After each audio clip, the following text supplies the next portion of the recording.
Oui, bonsoir à vous toutes et tous. Et merci d'être venus quand même nombreux malgré les circonstances qui ne sont pas hyper favorables. Peut-être qu'on va croiser les doigts et qu'un jour on en sortira de ce virus, mais bon, il nous poursuit et bon, visiblement il a encore envie de nous faire quelques misères. Donc malgré tout, on approche du quorum. Donc,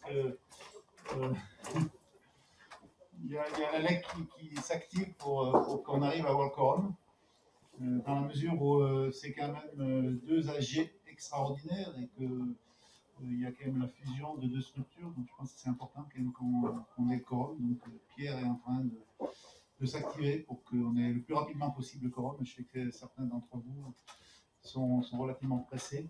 Donc on va essayer de faire au plus vite. En tout cas, merci tous les élus, quels qu'ils soient. Merci à vous toutes et tous pour votre présence ce soir. Et on va attendre encore quelques minutes. Bien, donc on va pouvoir démarrer. On a le quorum, on va l'avoir d'ici peu pour les deux structures. Donc, réunion un peu exceptionnelle, puisque bon, lors de cette réunion, on va donc acter la fusion de la GEDEN et de l'association ALEC. Donc il va y avoir deux assemblées générales extraordinaires, une pour l'ALEC, et Pierre Véry, qui est président de l'ALEC, nous en dira quelques mots rapidement en introduction, et puis une assemblée générale extraordinaire aussi pour la GEDEN. Alors comment on va se différencier, puisqu'il y aura des votes qui seront différents. Donc pour l'ALEC, vous avez des bulletins de vote qui sont de couleur, non pas rouge comme on avait dit, mais vert. Et puis pour la GEDEN, c'est orange. Donc quand on votera pour la GEDEN, il faudra lever vos petits posters, vos petits documents orange, et pour l'ALEC, les verts. Donc on vous a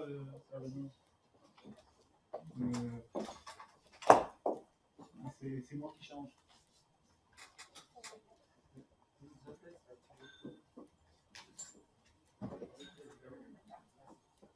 Ah voilà, ça y est.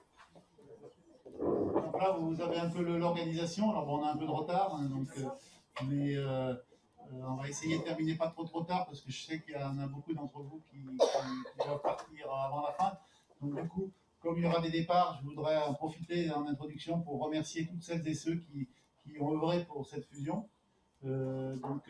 Bien sûr, les adhérents des deux structures, hein, donc l'association ALEC et la GEDEN, mais aussi les organismes qui nous ont accompagnés, et les salariés des deux structures, les administrateurs des deux structures, hein, qui ont participé activement à toute cette réflexion sur la fusion de ces deux structures. Alors, moi, je suis très heureux ce soir qu'on en arrive là, parce que c'est vrai, quand j'ai pris la présidence de la GEDEN il y a 3 ans maintenant, un peu plus, je ne sais plus. Du coup, c'est vrai que mon objectif était d'atteindre une seule structure en Isère. Bon, les choses ont bougé. Donc la métro a créé sa structure sous forme de SPL. Et du coup, au lieu d'avoir qu'une seule structure, on s'est retrouvé à un moment donné avec 3 structures. Donc j'étais un peu perturbé et pas très satisfait de cette évolution. Donc du coup, ce soir, pour moi, c'est plutôt bien qu'on retrouve 2 structures avec un découpage territorial qui est très très clair et une organisation qui va se mettre en place et qui va permettre d'œuvrer pour tout ce qui est transition énergétique. Donc, je vais donner la parole à Pierre qui va nous dire 2 mots d'introduction. Donc, merci encore à vous toutes et tous pour votre présence. Et puis, le bonjour aussi à ceux qui nous suivent sur YouTube. On est en direct, non? Pas en direct, mais ça sera rediffusé plus tard. Du coup. Ça sera rediffusé, donc on leur fait quand même un petit coucou, on leur dit bonjour et merci de nous suivre à distance. Donc, je donne la parole maintenant à Pierre qui va nous parler un peu de l'ALEC et puis qui enchaînera sur la rétrospective ALEC et puis le dernier rapport moral du président, c'est ça? Très bien, merci Président, merci Gérald. Bonsoir à toutes et à tous, mesdames et messieurs les adhérents, mesdames et messieurs les partenaires, mesdames et messieurs les élus, mesdames et messieurs les agents des deux structures. Donc effectivement, c'est un moment un peu solennel et un peu exceptionnel, hein, une assemblée générale extraordinaire des deux structures simultanément. Alors oui, il nous a paru que c'était quand même plus simple que tout le monde soit réuni pour à la fois rapprocher les deux structures, les fusionner. Ça veut dire qu'il y a une des deux structures qui, au 31 décembre, va disparaître. Donc je vais être un président éphémère jusqu'à la fin de l'année. Mais ravi de mener à bien ce travail. J'aurai l'occasion d'en redire quelques mots tout à l'heure lors de mon rapport moral. Donc ça fait plus d'un an et demi que nous travaillons avec l'ensemble de la direction, avec les élus, avec les personnels et les deux structures pour fusionner. Alors Gérald le disait, on imaginait une, voire deux structures au plus, et puis on avait trois structures il n'y a encore pas si longtemps, encore aujourd'hui. Mais je dirais abondance de biens ne nuit pas. Hein. On est dans un territoire quand même que beaucoup nous envient. On a beaucoup des structures qui se sont développées. Je ne connais pas le chiffre exact, mais vous êtes à plus de 44 personnes sur la GDN, une quarantaine salariés, une quarantaine à la SPL ALEC. Donc voilà, donc ça continue à progresser. On pousse les murs, on va peut-être construire des bâtiments, je ne sais pas. Enfin, on verra ce que nous réservera l'avenir, mais en tout cas, ça veut dire qu'il y a beaucoup de matière, il y a beaucoup de travail à développer autour des transitions écologiques et énergétiques. Je crois qu'on peut être fier d'être sur ce territoire qui, de ce point de vue-là, est très dynamique. Donc je ne veux pas être trop long parce qu'on a déjà pris beaucoup de retard. Donc on ne votera pas tout de suite en ce qui concerne l'ALEC parce qu'on a 3 personnes qui sont malheureusement bloquées dans les embouteillages. Une qui s'est trompée, qui est allée à l'ALEC à Saint-Martin-d'Air et qui est dans les transports en commun. Donc tout le monde va arriver petit à petit. Nous ne désespérons pas. Et donc je vais laisser la parole donc peut-être à Christine, puisqu'on va donc démarrer notre assemblée générale avec donc la présentation des projets, faits marquants de l'ALEC, et puis ensuite il y aura le dernier rapport moral du président. Christine, je te laisse la parole. Merci Pierre. Je me permets d'enlever le masque comme je suis loin de tout le monde, ça sera plus facile. Formellement, dans une AGE, on n'est pas tenu de faire ni un bilan moral ni un rapport d'activité. Cela dit, comme ça va être un tombé de rideau pour l'ALEC, il nous a semblé important de prendre quelques minutes pour le faire. On n'a pas prévu, voilà, l'idée c'est vraiment de se retourner une dernière fois sur l'association et le chemin qu'elle a parcouru, l'ALEC, depuis sa création en février 1998. Je vous rassure, on n'a pas prévu de vous faire la chronologie exhaustive de tout ce qui a été fait, parce que sinon je pense que demain matin on y serait encore. Donc on a plutôt choisi de rappeler quelques projets emblématiques, c'est très subjectif comme choix. Mais on les a choisis parce que finalement c'est ceux qui ont fait à la fois l'expertise et la reconnaissance de l'ALEC aujourd'hui, et c'est ceux qui ont fait qu'on entérine aujourd'hui cette fusion et ce rapprochement. Donc pour précision, parce qu'il y a beaucoup de communes qui sont là, on ne parlera ni d'espace info-énergie ni de conseil aux communes, parce que comme vous le savez, ça fait partie de la DOT qui a été emportée par la SPL et qui est aussi une des activités importantes de la GDN. Donc on va vous parler d'autres choses.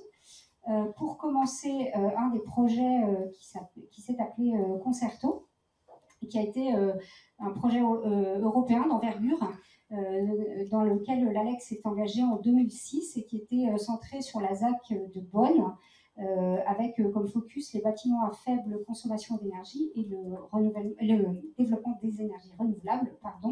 Et ça a permis à ce quartier de devenir le premier écoquartier de France. Le rôle de l'ALEC dans ce projet, eh bien, il a été central et il a été celui d'une véritable courroie de transmission, puisque l'association a assuré l'accompagnement à tous les stades du projet, depuis la conception jusqu'à la réalisation. L'association a aussi assuré le lien entre les différentes parties prenantes, qui étaient nombreuses, et puis toute la dimension aussi évaluation, suivi des performances et retour d'expérience. C'est dans le cadre de Concerto que l'ALEC, à l'époque, a monté un programme de formation qui était novateur à l'époque, qui était destiné aux professionnels du bâtiment et aux intervenants sur les chantiers. Et ça veut dire que c'est 70 compagnons de chantier qui ont été formés sur site en très peu de temps. Cette action, en fait, elle a entraîné par la suite, elle a eu des effets positifs puisqu'elle a permis de fédérer tous les acteurs locaux qui se préoccupaient de formation, de l'ADEME en passant par les centres de formation et les représentants professionnels des métiers du bâtiment. Et donc, elle a marqué pour l'ALEC le début d'une longue collaboration avec ces fameux professionnels du bâtiment.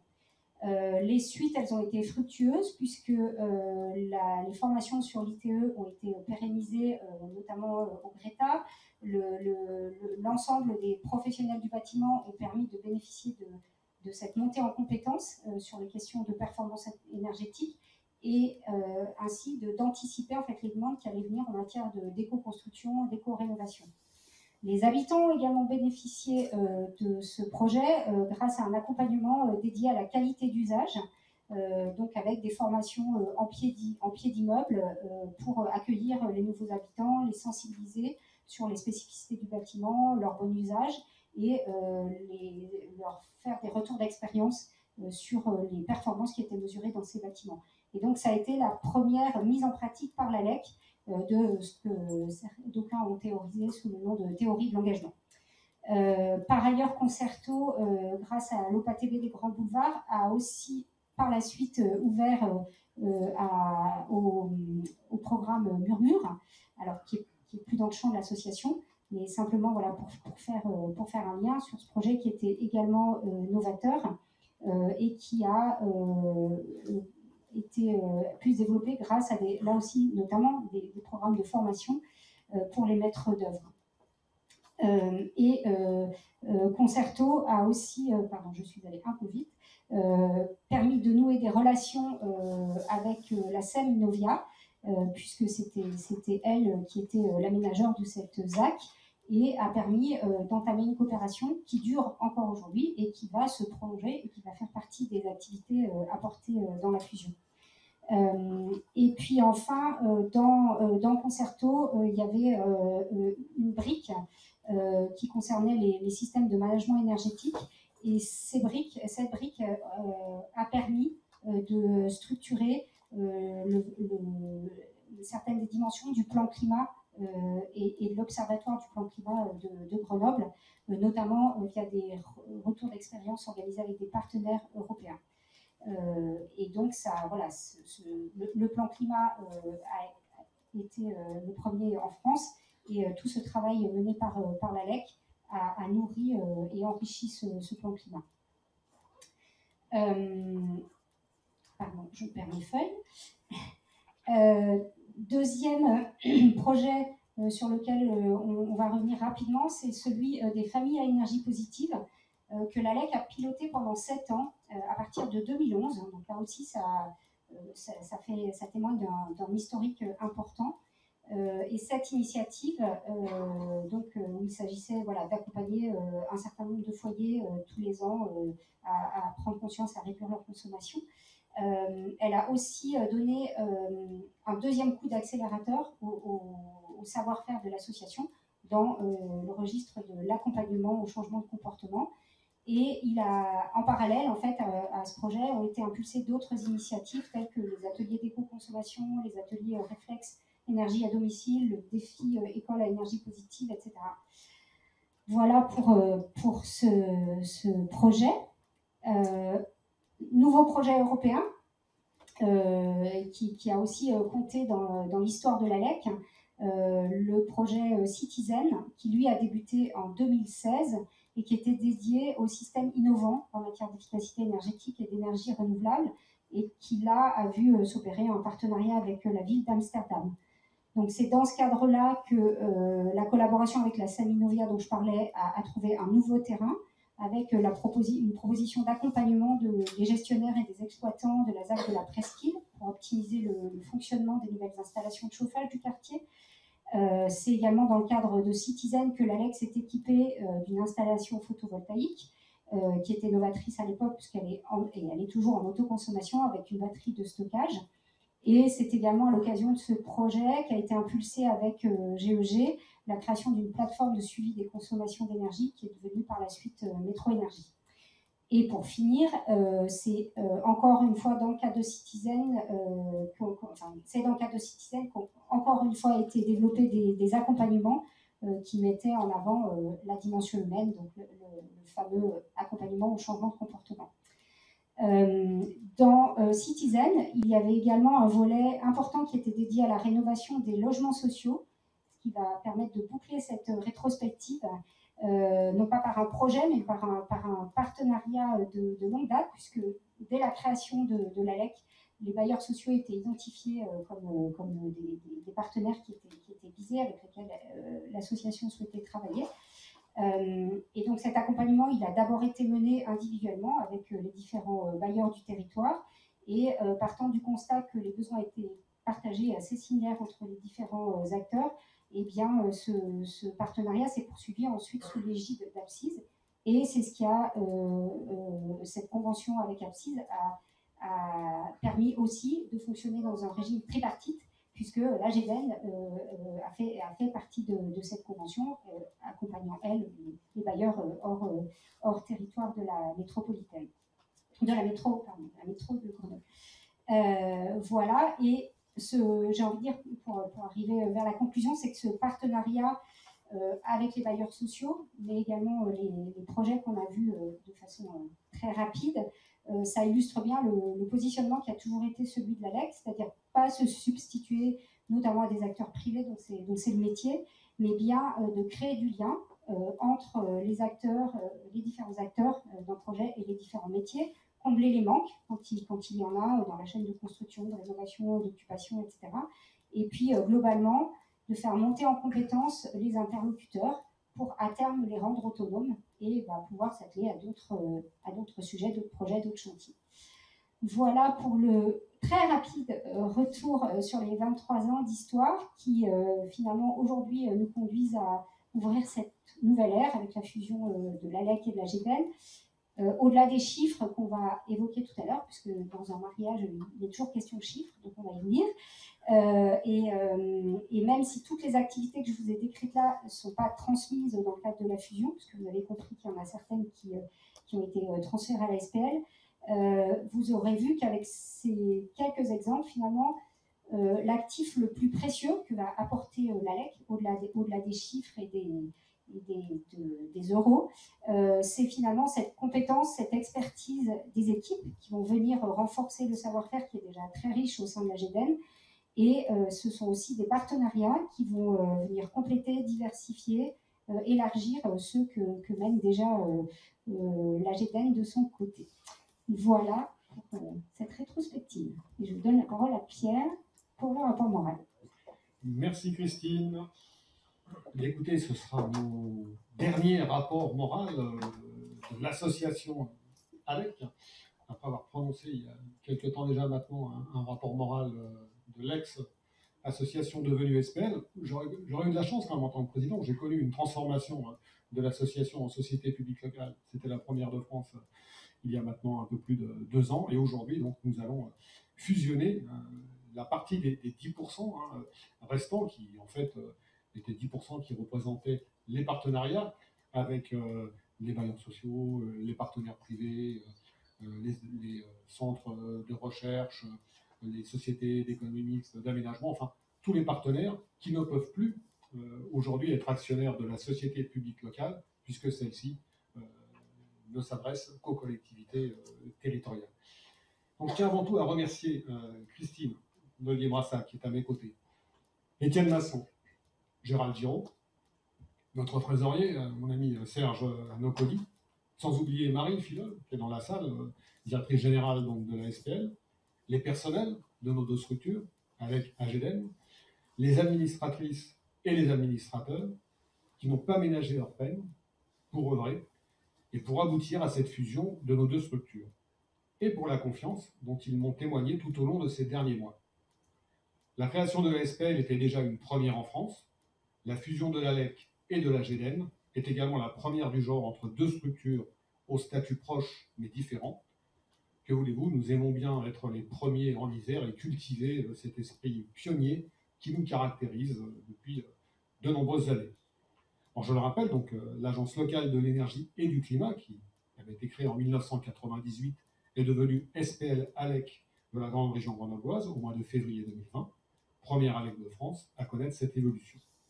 L'association ALEC, jusqu'à ce jour, jusqu'à cette heure, demeurait et conservait environ 10% des activités qui ne sont pas dévolues au secteur public. J'entends par là secteur public, EPCI, communes, collectivités territoriales qui sont actionnaires de la SPL.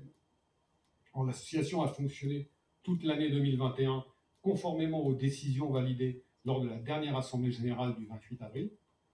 L'essentiel de l'activité fut dédié d'une part à la recherche de partenariats et à la signature de différentes conventions d'accompagnement de nos partenaires privés, au rang desquels on pourra citer les bailleurs sociaux, la SEM Inovia, l'ADEME, le CEA, et d'autre part à la préparation du traité de fusion, des modifications statutaires, de la nouvelle charte de l'association fusionnée et de la présente Assemblée générale extraordinaire, ce qui a nécessité, vous vous en doutez, bon nombre de réunions et d'expertises juridiques et administratives.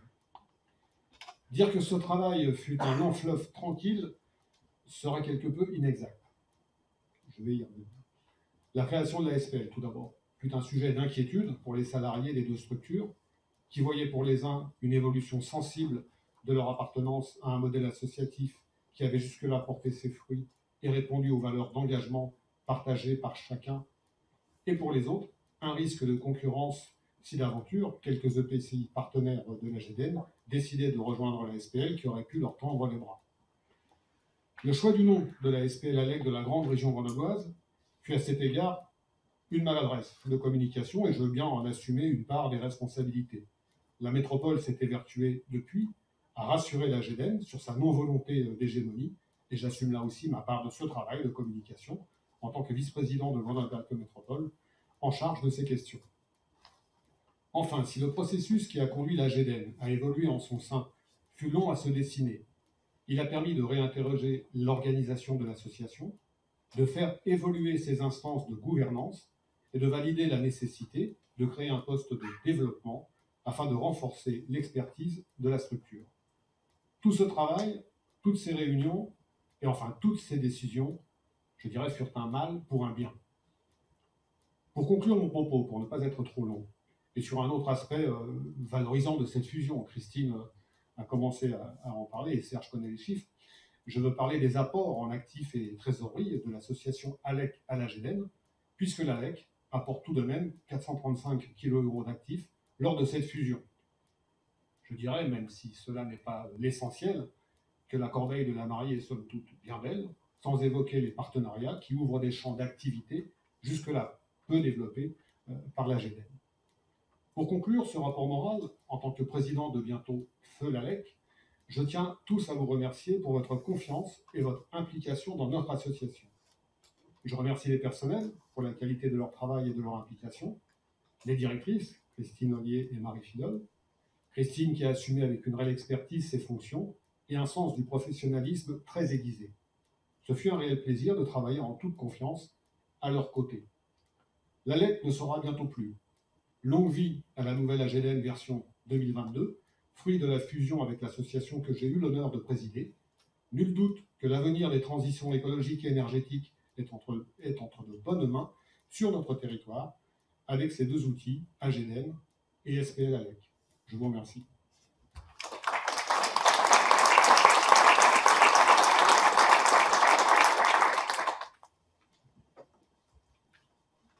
Alors, on va passer aux présentations de l'arrêté des comptes. Oui. Alors, hop. Deux mots d'explication.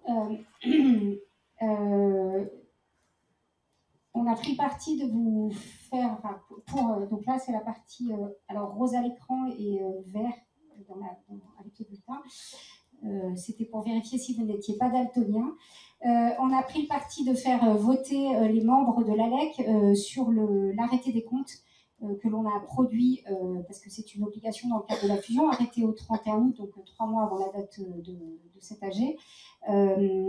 On n'était pas tenu de le faire, mais on l'a fait parce qu'on s'est dit qu'une fois le 1er janvier passé et que la GEDEN aurait effectivement absorbé l'ALEC, il se peut qu'il y ait des financeurs, des partenaires, rétrospectivement sur l'activité qui a été menée sur cette année, demandent en fait des comptes approuvés. Donc c'est pour ça qu'on va le faire. Donc, je suis consciente que ce n'est pas forcément la partie la plus enthousiasmante d'une réunion, mais voilà. Et je vais les balayer très rapidement et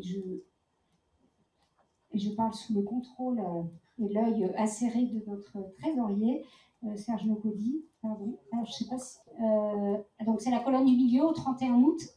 Pardon. En deux mots, voilà. Et là, vous avez le total et si on regardera le détail, donc plus de dépenses que de recettes, mais ça on le savait, c'était prévisible puisque l'année 2021 étant une année de transition et avec au départ, je le rappelle, une fusion qui était prévue au printemps. il n'était pas prévu de consacrer beaucoup de temps et beaucoup de ressources au développement de partenariats. Donc, on a assuré la continuité des partenariats qui étaient lancés, donc ce qui explique que les dépenses étaient supérieures aux recettes, mais c'était prévu. Et grâce à des fonds propres loin d'être négligeables dus à la bonne gestion des années passées. Je regarde Marie que je ne vois pas, mais voilà, ça a permis d'absorber cette phase. Pardon, je vais y arriver. Voilà, donc avec effectivement un déficit de 116 000 qui était dans les clous par rapport à ce qu'on avait prévu, étant entendu que dans la partie dépenses, c'est tout ce qui va être lié au personnel assez logiquement, puisque la valeur ajoutée et donc la valeur ajoutée, ça a un coût, il faut la rémunérer, ce sont les coûts de personnel. Voilà, et peu de recettes liées à l'activité, hein, donc en l'occurrence moins de 80 000 euros. Parce que voilà, c'était une année peu importante, peu active, et des recettes qui venaient principalement en fait d'activités accessoires à l'objet social, en l'occurrence la sous-location de la partie des locaux occupés par le personnel de l'ALEC. Voilà très rapidement. Je ne vais pas m'attarder plus longtemps. Si vous avez des questions, bien sûr, on peut y répondre, Serge et moi. Est-ce qu'il y a des demandes de précision? Oui.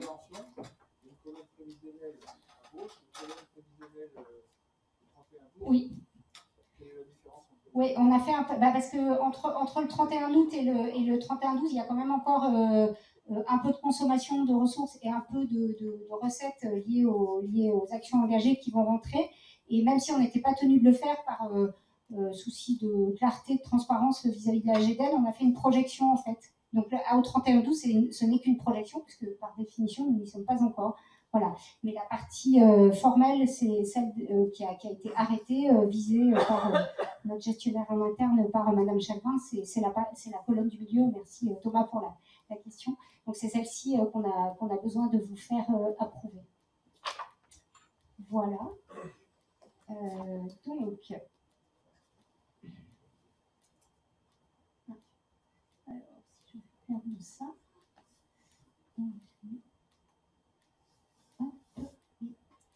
Oui, voilà.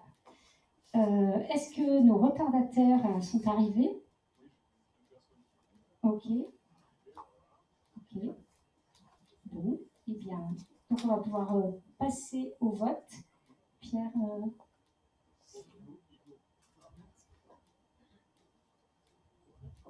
Oui. Donc il nous faut formellement donc approuver les comptes arrêtés au 31 août 2021. Donc c'est pour celles et ceux qui disposent des petits cartons verts. Et si vous avez des pouvoirs, vous avez les 2 cartons verts. Donc est-ce qu'il y a d'abord des abstentions? Pas d'abstention. Est-ce qu'il y a des votes contre? Pas de vote contre. On va quand même formellement voter pour. Donc la totalité des présents votent pour l'approbation des comptes arrêtés donc au 31 août 2021. Merci. Je passe la parole. Donc là, maintenant, on passe dans la partie... On va changer d'association et on va passer la parole à la GEDEN maintenant. Oui, donc merci Christine et merci Pierre pour ces 2 présentations très complètes du bilan de l'ALEC et puis de la situation financière. Donc en effet, je confirme que la corbeille de la mariée est intéressante. Donc la GEDEN va essayer de l'utiliser au mieux pour faire prospérer un peu cette mariée et œuvrer pour tout ce qui est bien sûr transition énergétique, donc tout ce qui nous tient à cœur. Donc au niveau de la GEDEN, donc nous on n'aura pas de rapport moral du président puisque bon, là on n'est pas dans une assemblée générale habituelle, c'est une assemblée générale extraordinaire et la GEDEN va continuer. Donc on n'est pas dans la même situation que l'ALEC, puisque bon, nous on sera encore là demain et à partir du 1er janvier surtout, puisque la fusion elle va être effective au 1er janvier. Donc on va plutôt vous parler de modifications statutaires qui ont été apportées, qui sont relativement minimes sur la partie objet associatif, puisqu'il était largement partagé. Il n'y avait pas de grande différence entre l'objet associatif de la LEC et de la GEDEN. Donc il a été un peu revu et partagé. Donc avec une définition des enjeux, des enjeux auxquels on adhère toutes et tous. L'enjeu du changement climatique, de la partie adaptation et atténuation par rapport au changement climatique, la préservation des ressources naturelles de notre planète, et puis tout ce qui touche aux enjeux sociaux, économiques et environnementaux dans une logique de développement durable, donc, en accord avec ce qui s'était décidé à Rio, donc sur la définition du développement durable. Donc ça, il n'y a rien de bien nouveau, de bien original là-dedans. Après, l'objet associatif, c'est aussi toute la partie appropriation citoyenne et locale. Donc on est très attaché à la participation citoyenne, au travail avec l'ensemble des citoyens et un travail aussi local, donc action très locale et action citoyenne, dans le domaine de la transition écologique, énergétique et de la préservation des ressources. Donc l'objectif reste d'entraîner l'ensemble des acteurs locaux, dont vous faites partie pour la plupart, pour la mise en œuvre d'actions très concrètes pour l'ensemble des publics, comme on vient de le décrire, pour tout type de public et tout type d'activité.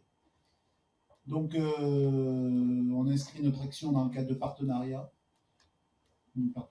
qui sont organisés, structurés. Donc les partenariats, on en a avec les intercos, puisqu'on conventionne avec 17 intercos, mais on a des partenariats avec des acteurs publics, d'autres acteurs publics, des acteurs parapublics, TE38 par exemple, pour en citer un. Et puis on a aussi des partenariats avec des acteurs privés qu'on souhaite développer, donc partenariats qu'on souhaite développer suite à la fusion avec la LEC.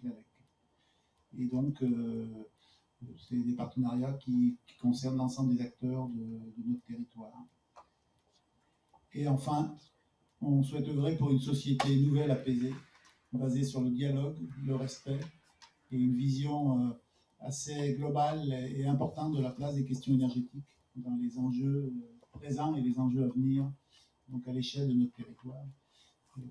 L'énergie structure beaucoup de choses, les questions énergétiques et la place des énergies, et notamment nous on est très attachés au triptyque négawatt, donc sobriété, efficacité et renouvelable. Donc voilà un peu pour la partie objet associatif revu et partagé. Alors ce qui va changer, c'est la partie gouvernance, puisque la gouvernance, avant il y avait 30 membres du CA de la GEDEN. Donc on va passer de 30 à 40 pour intégrer le fait qu'avec la fusion, on a des nouveaux membres qui arrivent. Et puis pour prendre en compte aussi cette contractualisation avec les 17 intercos. Donc c'est pour ça que le collège qui augmente, non, c'est pas celui qui augmente le plus, puisqu'il y a aussi le collège C&D qui passe de 4 à 8, donc il augmente de 4. Mais en tout cas, le collège qui passe de 8 à 12, c'est le collège des collectivités publiques, pour vraiment mobiliser les intercommunalités sur cette thématique de la transition énergétique et de la sobriété notamment. Donc on passe de 8 à 12, donc on passe de 30 à 40 membres au niveau du CA. On a eu une longue discussion sur le nombre de membres dans ce CA, on était parti à beaucoup plus, on est parti à 60 à un moment donné. Et puis la nuit porte un conseil, et au bout de quelques jours, on s'est dit non, 60 c'est pas raisonnable, on n'arrivera jamais à faire fonctionner un CA à 60. On ne voulait pas que ça devienne un CA, une chambre d'enregistrement où en fait tout est préparé en amont et où les membres du CA ne sont là que pour voter. Donc on a souhaité garder un CA qui soit dynamique comme il est actuellement, participatif, et où chacun puisse s'exprimer très librement et apporter sa pierre à la construction du programme de la GEDEN. Donc c'est pour ça qu'on a pensé que 40 était un bon compromis.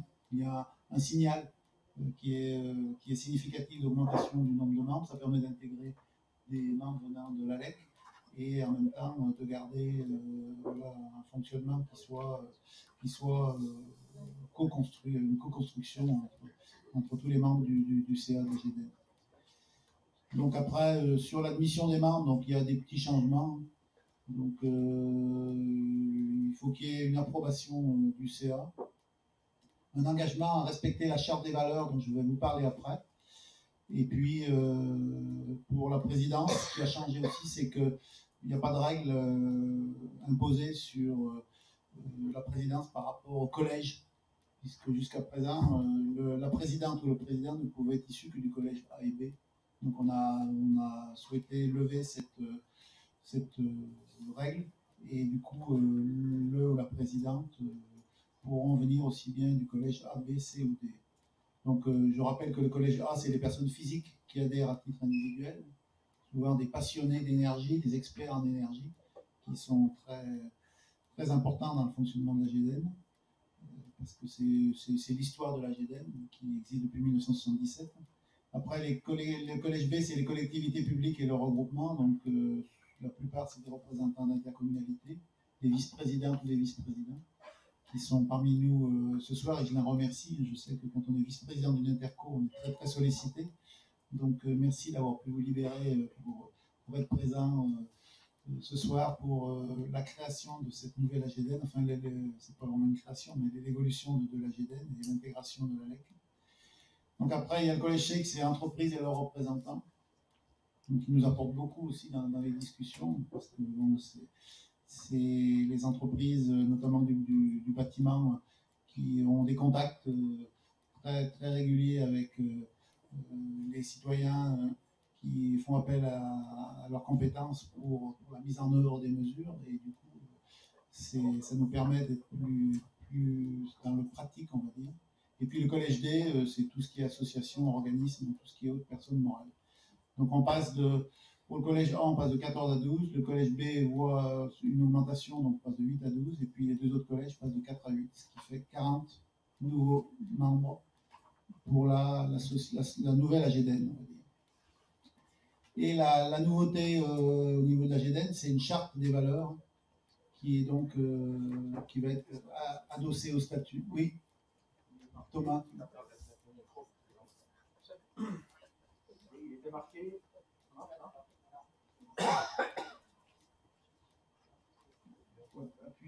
Appuie quelques secondes. Voilà, c'est bon. Allô? Oui. Il était marqué limitation de la durée des mandats à 12 ans. On est quelques vieux membres du CA. Est-ce que les compteurs sont remis à zéro? Comment ça se passe? On est parti du principe que les compteurs étaient remis à zéro. Comme c'est une nouvelle structure, une nouvelle AGEDEN, donc on remet les compteurs à zéro. Voilà. Donc, ça permettra de repartir sur... Voilà, on part à la fois sur de nouvelles bases, mais en même temps de garder un peu l'histoire de la GEDEN, puisque vous êtes quelques-uns à porter l'histoire de la GEDEN. Et on ne voulait pas vous perdre, pas tout de suite en tout cas. C'est vrai, tu as raison, je n'en avais pas parlé, je l'ai sauté. Tu as tout à fait raison de le faire remarquer. Est-ce qu'il y a d'autres remarques sur la gouvernance? Pas de remarques sur la gouvernance revue et élargie? Donc, j'enchaîne sur la charte des valeurs. Donc, ça, c'est quelque chose auquel la GEDEN était très attachée, et l'ALEC aussi, je pense. Et notamment des membres du CA qui étaient très attachés à cette charte des valeurs, qui ont largement participé à son élaboration et à sa construction. Donc, il y a la raison d'être et les objectifs un peu de cette charte, pour affirmer des valeurs, une vision d'un avenir compatible avec les ressources que nous offre la planète, et définir un peu les missions qu'on se donne dans le cadre de la transition énergétique et écologique, et poser des principes d'action. Alors cette charte, elle s'adresse à toute personne, organisme et collectivité qui souhaite travailler avec la GEDEN.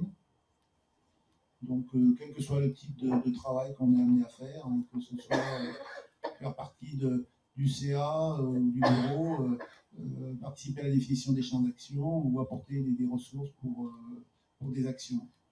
Donc, quelle est la portée juridique de cette charte? C'est une des questions qui était posée. Donc, c'est un document qui est porté à la connaissance des adhérents de la GEDEN. Donc, on ne vous demande pas de signer ce document, il est porté à connaissance. Quand on adhère à la GEDEN, on sait qu'il y a une charte qui définit des valeurs. C'est les valeurs que porte la GEDEN. Et voilà, donc il y a un engagement moral, comme toute charte, un engagement un peu moral à respecter les valeurs, au même titre qu'on va respecter les statuts de l'association. Donc, au niveau du contenu, il y a une vision de la transition énergétique et environnementale autour donc, du triptyque négawatt dont j'ai déjà parlé il y a quelques secondes, autour du développement durable, donc, tel qu'il a été défini à Rio, trouver l'équilibre entre l'économique, le social et l'environnemental, et un meilleur partage des richesses, un développement qui doit être sobre et solidaire, donc on rejoint un peu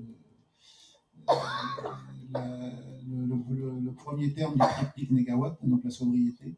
Et puis, autre chose auquel on est très très attaché, c'est l'approche territoriale, c'est-à-dire qu'en fait, on travaille avec les territoires, et pour les habitants de ces territoires. Et ça, c'est très très important pour nous, cette approche territoriale et locale. Donc, on est dans une approche locale de notre démarche sur la transition énergétique et environnementale.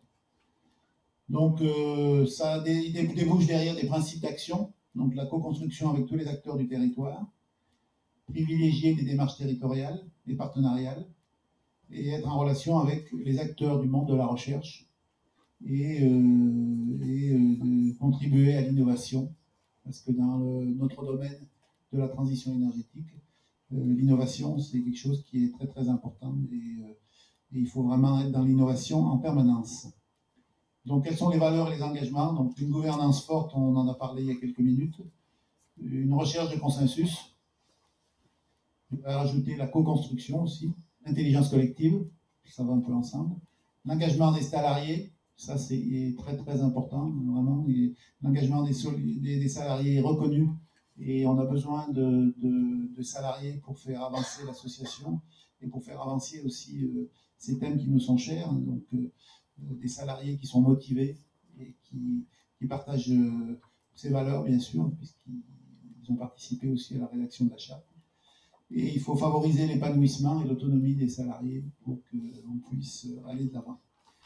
Voilà un peu pour les modifications statutaires au niveau de la GEDEN qui vous sont proposées ce soir. Je ne sais pas si vous avez des remarques à faire ou des compléments. Étienne, si tu veux rajouter quelque chose. Juste une précision, c'est qu'effectivement, cette modification statutaire, on la propose avant le traité de fusion, mais c'était un des éléments aussi de travail qui a été fait de co-construction avec l'ALEC pour arriver à bien vérifier qu'on partait sur le même projet. C'est tout ce que j'ai à rajouter. Voilà. Et donc, je te redonne la parole pour voilà. Répondre éventuellement aux questions. S'il y a quelques questions dans la salle, il n'y a pas de questions. Donc on passe au vote alors. Donc qui est contre ces modifications statutaires qui vont nous permettre d'intégrer dans de très bonnes conditions l'association ALEC, n'est-ce pas, Monsieur le Président? Qui est contre? Non, pas de contre. Qui s'abstient? Et qui est pour? Donc ces modifications statutaires sont adoptées à l'unanimité, je pense. Merci à vous. Merci à vous toutes et tous. Et donc, on va passer donc, à l'approbation du traité de fusion-absorption et à la réalisation de la fusion. Donc là, c'est Christine et Étienne qui nous en parlent. Voilà.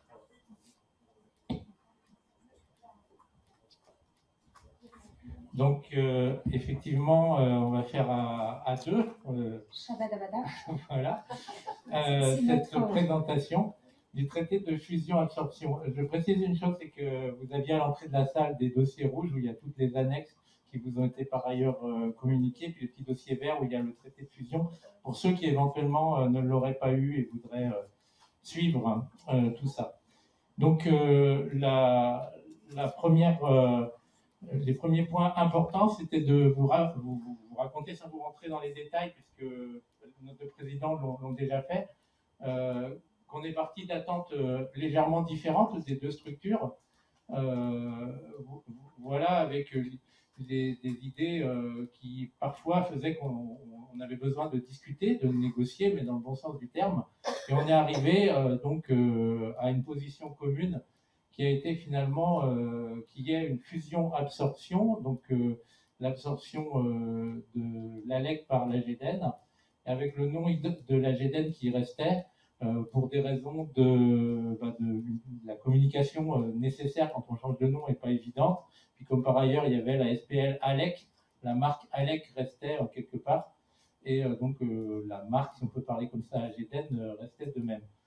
Et en revanche, il y avait, pour intégrer les attentes de l'ALEC Association, le besoin vraiment d'une véritable place pour l'équipe de l'ALEC dans l'organisation de l'équipe AGDEN, parce qu'on peut comprendre que 10% d'une équipe de 40, noyée dans une quarantaine de personnes, ça pouvait être mal vécu.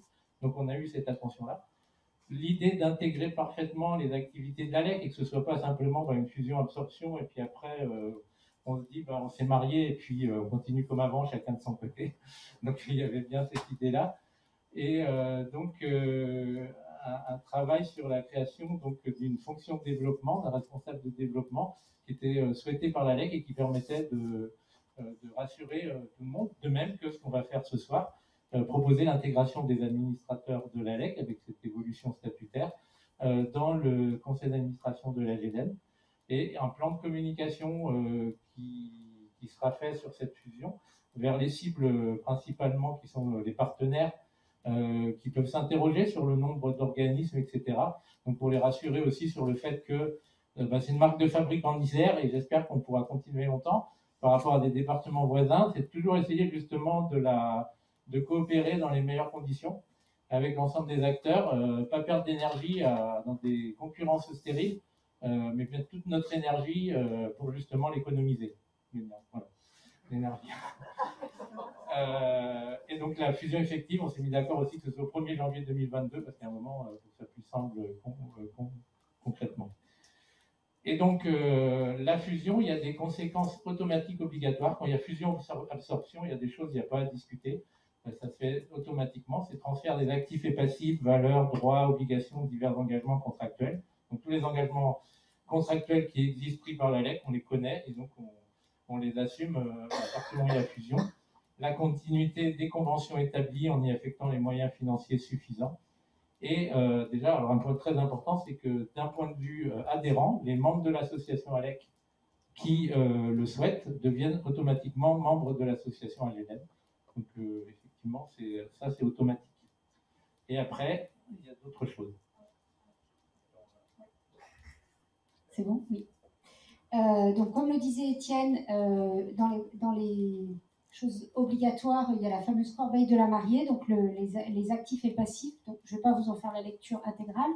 Vous avez les chiffres là et ils sont en effet détaillés dans le traité de fusion qui vous a été envoyé.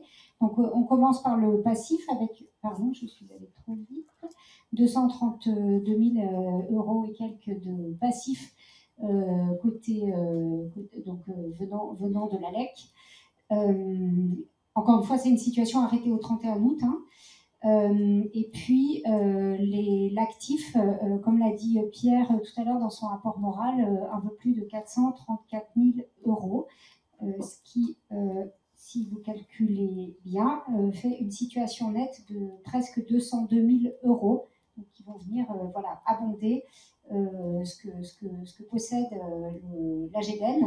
Et quand on regarde une autre façon de regarder les actifs, notamment les fonds propres, donc c'est plus de 190 000 euros, et les disponibilités, donc dit autrement la trésorerie, c'est presque 84 000 euros. Donc ça, c'est les actifs et le passif en valeur comptable. Néanmoins, il y a quelques éléments d'actifs, et donc deux principalement, que le conseil d'administration de l'ALEC a souhaité voir évaluer autrement que comptablement. Et vous allez le comprendre très vite, je pense que vous avez déjà commencé à lire. Par exemple, l'ALEC détient, comme l'AGDEN d'ailleurs, un certain nombre de parts de la SCI qui est propriétaire de l'immeuble qui nous héberge, dont on est colocataire. Et aujourd'hui, dans les comptes, la valeur nominale de ces parts, elle est toujours celle qui était à la création de la SCI, c'est-à-dire 10 € la part, donc 750 € au total. Et donc, nous, on a fait évaluer par un expert immobilier dûment habilité la valeur de l'immeuble et donc des parts. Donc, ces parts aujourd'hui, si on devait réaliser la vente de nos parts, eh bien, ça représente 108 000 euros un peu plus 108 000 euros. Voilà.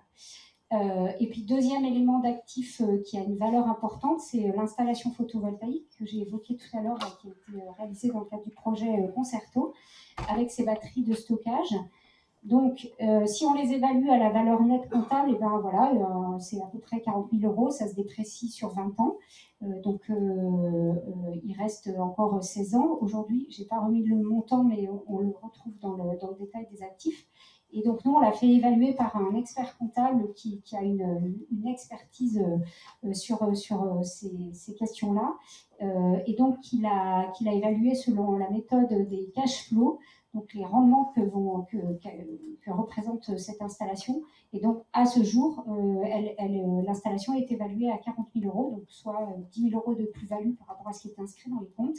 Et compte tenu du fait que c'est une installation d'autoproduction, donc qui permet des gains assez substantiels, notamment sur les charges que paye l'ALEC à la SCI, et puis avec l'augmentation tendancielle du coût de l'énergie, la CAF prévisionnelle qui a été évaluée est de 2 600 euros par an.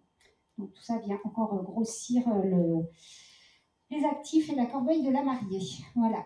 Étienne?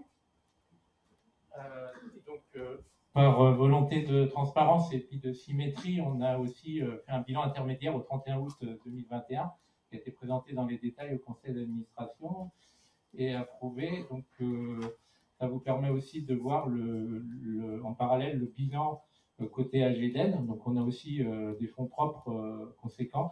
Juste sur la première partie de l'année, on accuse un léger déficit. Cette année, en fait, il y a eu beaucoup de changements, pour dire très vite, avec la mise en place du service public, la performance énergétique de l'habitat et les 17 intercommunalités. Ça s'est fait, mais non sans difficulté. Et donc, on arrive globalement sur cette fin d'année, même si malheureusement, il y a des animations là, qui souffrent un petit peu là, en ce moment avec le Covid, etc. Mais on a eu une grosse activité une fois qu'on a eu calé ces actions-là. Donc, il n'y a pas trop d'inquiétude en fait sur les résultats aussi en 2021, tels qu'ils se présentent au 31 août. Et donc, les fonds propres sont de 750 000 euros à peu près. Et les disponibilités sont 670 000 euros. Donc, la trésorerie est pour l'instant correcte à la GDN, même si on a un œil de vigilance, puisque la grosse croissance, là, on mettait un panneau où c'était marqué 20 salariés, parce que ça veut dire qu'il y a 2 ans, on était une vingtaine, et on est passé à 40. Donc, il y a une vigilance à avoir, effectivement, sur la trésorerie de l'association. Donc, ce qui est intéressant, c'est le petit résumé en bas, où on voit que l'apport, effectivement, de l'ALEC, c'est intéressant de le matérialiser en termes de pourcentage des éléments AGDEN. Donc, voilà, 10% d'actifs AGDEN, 25% des fonds propres et 12% des disponibilités. Donc, ce qui atteste par des chiffres le fait que ce mariage se fait dans de bonnes conditions sur les aspects financiers. Merci en tout cas à vous sur ces aspects-là et à tous ceux qui ont travaillé aussi pour que ces situations des deux côtés soient saines, parce que nous, on est ceux qui présentent les résultats et il y a beaucoup de gens derrière qui travaillent pour que tout ça se passe dans des bonnes conditions avec énormément de parties prenantes. On va passer assez rapidement parce que Étienne les a évoqués. Donc là, on était dans les contreparties obligatoires. Oui. Bien sûr. Alors j'ai une observation et une question. L'observation, c'est que je pense que la production d'énergie par fusion va marcher pour la première fois, contrairement à d'autres projets qui ne fonctionnent pas. Ça, c'est l'observation. Ouais. Et la question, c'est qu'est-ce qu'il advient des 4 mois d'activité de l'association jusqu'au 31 décembre, parce que la fusion est effective au 1er janvier. Et là, on a présenté les comptes au 31 décembre, au 31 août, donc il va y avoir encore des petits changements. Eh bien, ça rejoint en fait la fameuse troisième colonne de recettes-dépenses. J'avoue que là, tout de suite, j'ai plus les chiffres en tête, mais il y a pas de grosse activité, ni côté recettes, ni côté dépenses. Donc, ça va légèrement diminuer, mais pas de moitié, pour être clair. De mémoire, je crois on arrive à... On est à un atterrissage qui nous amenait à 160 000 euros de fonds propres ou quelque chose comme ça au 31 décembre. Voilà. Sachant que l'engagement qui était pris, ça c'était une obligation liée au traité de fusion, c'est que dès lors que les deux CA avaient validé le principe du traité de fusion, l'ALEC, association absorbée, ne devait plus engager de dépenses somptuaires, parce que de toute façon on n'a jamais fait, mais enfin disons voilà, de choses qui n'auraient pas été prévues et qui tout d'un coup auraient fait entre guillemets exploser les compteurs, quoi, ou au contraire mis l'association dans le rouge. Voilà. Mais on les a les comptes, on pourra vous les envoyer. De toute façon, il y a une parfaite transparence là-dessus, quoi. Donc, quelques mots sur la partie non obligatoire, donc ce qui a fait l'objet de négociations, comme Étienne l'exposait. Donc ça, c'est le chapitre 5 du traité de fusion, pour ceux qui veulent aller lire les détails. Donc Étienne a parlé tout à l'heure un des éléments importants qui était le fait de véritablement assurer l'intégration de l'équipe. Donc il y avait une dimension opérationnelle. Donc il faut savoir que les salariés qui œuvrent pour l'association ALEC sont portés aujourd'hui par le groupement d'employeurs, le GIEC, et donc dont la GEDEN est membre, mais pas utilisatrice à ce jour. Donc un de ces engagements, c'est de rester membre du GIEC pendant au moins 3 ans, pour la bonne et simple raison aussi que si la GEDEN n'était plus membre à l'issue de la fusion, et ben le groupement d'employeurs n'avait plus qu'un membre, en l'occurrence la SBL, donc n'était plus un groupement, ce qui aurait été un peu problématique. Et puis que pour les missions assurées par l'ALEC Association, et bien que les salariés mis à disposition actuellement de l'association ALEC continuent à être mis à disposition de la GEDEN. Voilà, bien sûr sous réserve que ces activités continuent à exister, ce qui est une évidence, mais ça va mieux en 10 ans. Et puis sur le volet organisationnel, ça a été évoqué, le souhait là, ça a été, et le point d'accord, ça a été de mettre en œuvre en fait un accompagnement dans la durée de l'AGEDEN, parce que, alors certes, on peut considérer qu'intégrer 5 salariés sur une équipe de 40, ce n'est pas beaucoup en pourcentage, mais globalement, Étienne l'a dit, l'AGEDEN est passé de 20 à 40 en très peu de temps, donc ça aussi, ça réinterroge, enfin ces deux aspects-là réinterrogent la question de l'organisation actuelle, et donc cet accompagnement a été engagé par l'AGEDEN, et naturellement, les salariés concernés venant de l'ALEC sont et seront, puisque d'un point de vue opérationnel, ça démarre début décembre, ils seront impliqués dans ce processus. Sur la partie portage des activités, donc là aussi deux volets opérationnels, comme le disait Étienne, c'est pas voilà, ces activités-là, elles restent quotidiennes et négligeables dans la GEDEN. Donc là, l'engagement qu'a pris la GEDEN, c'est vraiment de tout mettre en œuvre pour que ces activités, on a parlé de la SEM-Innovia, du CEA, etc., continuent à être portées et à se développer pour obtenir le renouvellement des conventions. S'inscrivent vraiment dans les perspectives de développement de la GEDEN. Donc là, ce qui a été fait concrètement, c'est que les équipes opérationnelles ont commencé à travailler ensemble dès le mois de septembre pour faire plus ample connaissance, faire connaissance techniquement des dossiers que portaient les uns les autres, et assurer que au 1er janvier 2022, tout va continuer à rouler. Voilà, et sur la partie stratégique du partage des activités, ça a été évoqué à la fois par Pierre et puis par Étienne.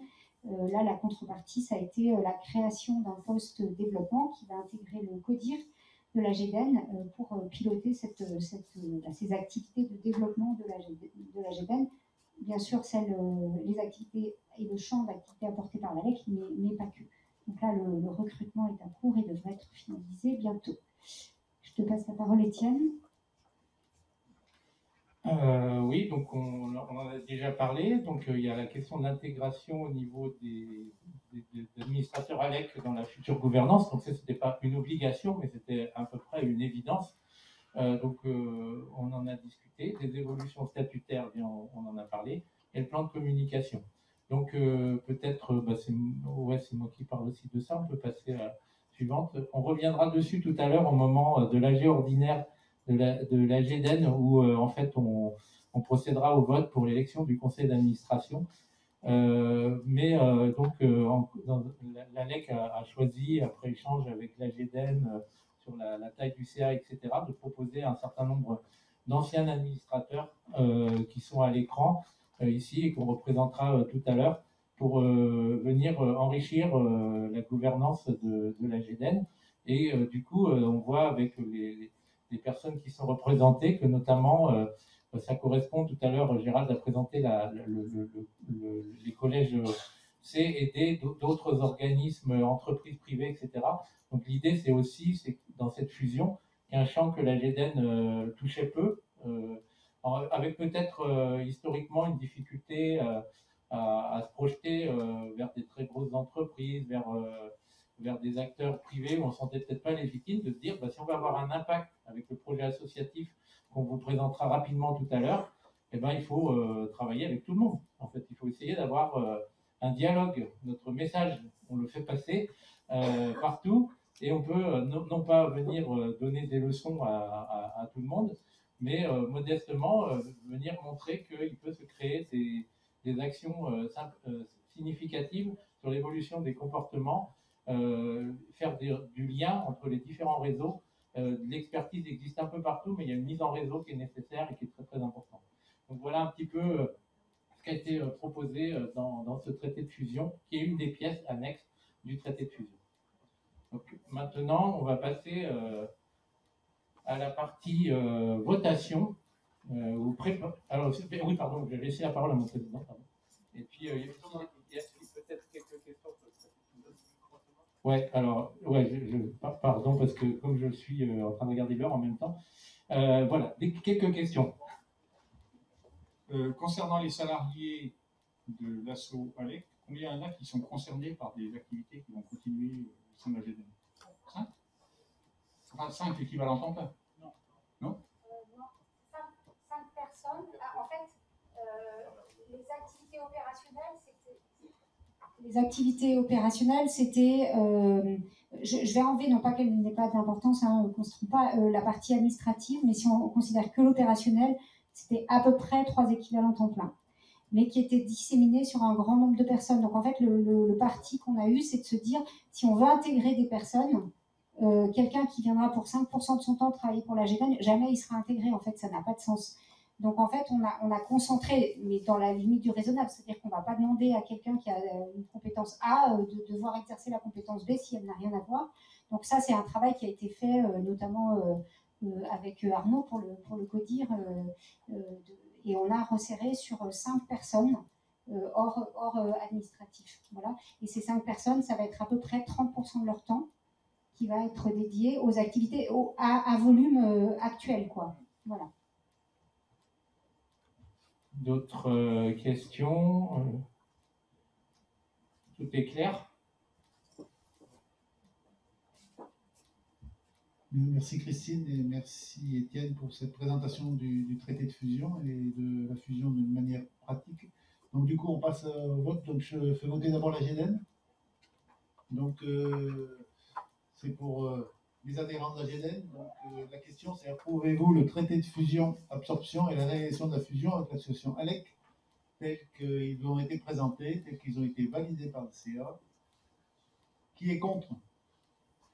Qui s'abstient? Et qui est pour? Donc c'est adopté à l'unanimité. Merci.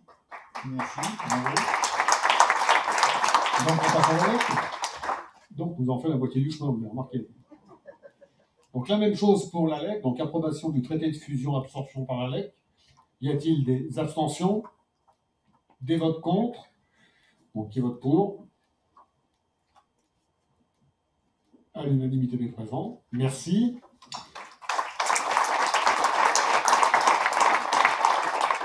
Alors, le juriste nous a conseillé d'approuver la dissolution sans liquidation donc, de l'association ALEC. Normalement, l'approbation du traité de fusion remportait cette dissolution, mais comme nous le demande le juriste, on va faire les choses dans les règles les plus strictes. Donc, dissolution sans liquidation de l'ALEC. Donc, je vous demande d'approuver, bien évidemment, cette dissolution. Y a-t-il des abstentions? Pas d'abstention. Pas de vote contre? Pas de vote contre. Approbation de la dissolution. Voilà, Monsieur le Président, cher ami, qui est fait. Félicitations pour ce bon mariage. Merci, Monsieur le Président. Je suis toujours le Président, ça va faire tout drôle. Mais il était quand même, tu restes plus longtemps le Président. Et puis, de toute façon, on va continuer à travailler ensemble, puisque tu vas rester au sein du CA et on aura l'occasion de se croiser. Donc, Étienne. Vous n'en avez pas fini des votations, parce que... Alors, c'est à ce moment-là qu'on fait ça? Ah oui, voilà. Ouais, voilà, parce qu'en fait, c'est pour ça qu'on se permet de reprendre le micro. Il faut aussi vous proposer, donc moi je le fais pour la GEDEN, donc est-ce que vous acceptez de donner le pouvoir à Gérald Giraud, président actuel, de signer toutes les démarches, de signer le traité de fusion et toutes les démarches administratives qui y sont liées? Voilà, donc qui est contre? Qui s'abstient? Et qui est pour? Le Président, vous avez le pouvoir. Ah, voilà.